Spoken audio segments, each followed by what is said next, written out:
Hello, good afternoon. Mag-boil tayo ng soup. Ito ang mga ingredients.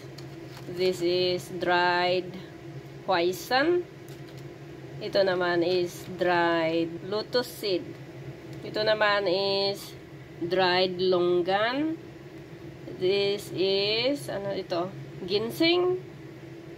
Hindi ko alam ito. I don't know how to call this. At saka, ito.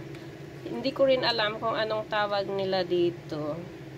Tapos, lean meat.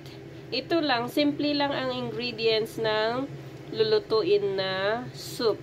Hugasan ang mga ito.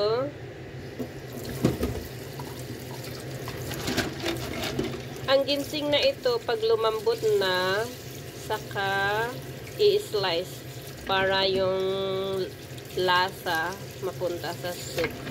Kasi ang tigas na ngayon, magpakulo ng tubig, pag kumulo na, ilagay itong dried ingredients. Hugasan ng mainit na tubig.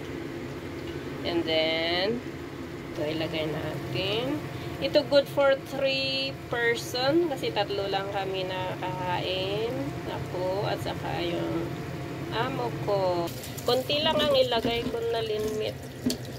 Pang ano lang. Pang palasa. Ilagay na natin sa pinapakulo ang soup. Takpan. At least pakuluan natin ng 10 minutes na high fire. And then, hihinaan yung apoy. Okay. 10 minutes is over. So, hinaan natin yung apoy. Basta i-boil natin ito ng 2 oras. And then, that's it. Ganyan lang siya kasimple. O, ito guys. I-cut natin itong ginseng ng maliliit. O, ayan. Medyo lumambot. Kaya i-cut natin. Tapos, ibalik sa soup. Uy, matigas pa. Alam nyo, isang oras na itong na-boil. Pero ang tigas. I-off ko muna. O, ito. Na-cut na. Kaya, ibalik natin sa pinapakulo ang soup. Ibalik natin.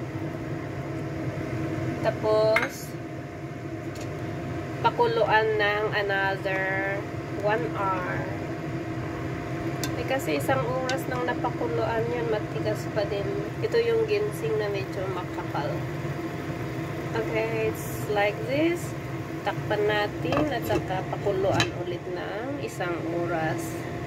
After 1 hour, pwede na ang soup.